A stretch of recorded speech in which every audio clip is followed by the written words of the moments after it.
Pada tahun 2017, banyak media populer memberitakan pemugaran kompleks makam paman Nabi Muhammad SAW yang berada di Guangzhou, Tiongkok. Makam ini dinisbatkan kepada seorang sahabat yang bernama Sa'ad bin Abi Waqqas yang wafat pada tahun 674 Masehi. Banyak umat muslim, baik dari kalangan lokal maupun internasional, meyakini bahwa makam tersebut benar-benar milik sahabat Nabi, sehingga sering diziarahi. Pemberitaan serupa sebenarnya telah disampaikan jauh sebelumnya oleh Drew Curtis Gladney, seorang antropolog asal Amerika Serikat, dalam bukunya Muslim Chinese tahun 1991. Ia mengkonfirmasi keberadaan makam yang dianggap suci itu di pemakaman Lingshan, kota Guangzhou. Menurut legenda masyarakat setempat, kedua tokoh yang dimakamkan di sana diyakini sebagai utusan Nabi Muhammad SAW yang menetap di wilayah tersebut hingga akhir hayatnya dan dimakamkan di sana pada masa dinasti Tang sekitar abad ke-7 hingga ke-10 Masehi. Gladney juga mengutip pendapat He Qiaoyuan dalam karyanya Minsu tahun 1629 yang menyebut bahwa dua tokoh dalam makam tersebut adalah Imam Sayyid dan Imam Waqqas yang datang dari Madinah. Menurutnya, keduanya merupakan bagian dari 4 orang muslim asing yang mengunjungi wilayah Cina Selatan pada masa pemerintahan Kaisar Tang Gaozu pada tahun 618 sampai 626 Masehi. Namun demikian, klaim mengenai keberadaan makam Sa'ad bin Abi Waqqas di Guangzhou terbantahkan oleh catatan para ulama klasik muslim. Para ulama terdahulu telah merekam secara komprehensif riwayat hidup sahabat Nabi ini dalam karya-karya mereka, jauh sebelum beredarnya kisah tentang makam Sa'ad bin Abi Waqqas di Guangzhou. Beberapa ulama mencatat riwayat hidup beliau antara lain Imam Ibnu Sa'ad, Imam Al-Balazuri, Imam Az-Zahabi, dan Imam Ibnu Hajar Al-Asqalani.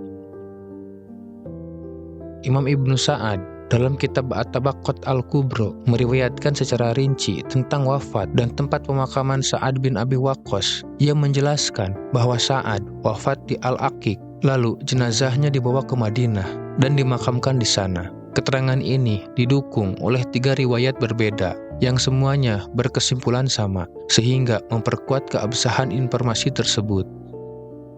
Imam Al-Balazuri, seorang sejarawan Islam terkemuka, dalam kitab Ansabul Ashraf menulis, berdasarkan riwayat dari Al-Waqidi, bahwa Sa'ad bin Abi Waqqas wafat di rumahnya di Al-Aqiq sekitar 10 mil dari kota Madinah. Jenazahnya kemudian dibawa ke Madinah dan dimakamkan di Baqi.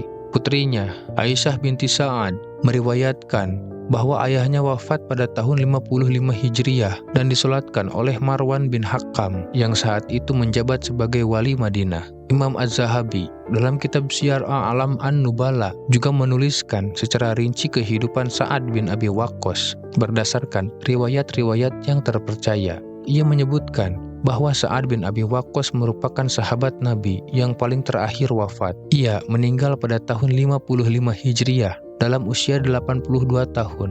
Menurut riwayat yang disampaikan oleh Zubair bin Bakkar, Sa'ad wafat di rumahnya yang terletak di Al-Aqiq, sekitar 8 mil dari kota Madinah. Pernyataan ini semakin memperkuat catatan para ulama sebelumnya.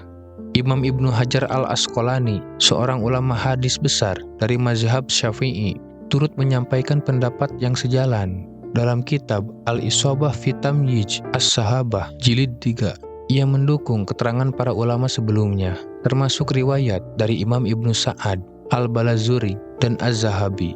Ia juga menambahkan bahwa menurut Al-Waqidi, Sa'ad bin Abi Waqqas wafat pada tahun 55 Hijriah, sementara Abu Nuaim meriwayatkan bahwa beliau wafat pada tahun 56 Hijriah, bertepatan dengan tahun 675 Masehi atau abad ke-7 Masehi.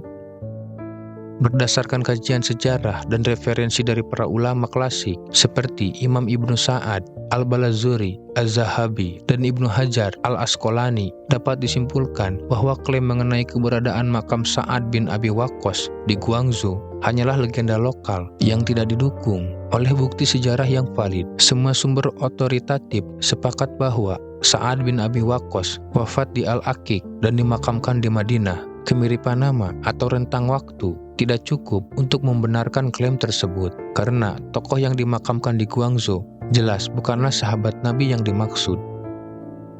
Kasus ini memberikan pelajaran berharga yang mengandung nilai edukatif. Kebenaran adalah sesuatu yang bersifat absolut dan tidak bisa dikompromikan.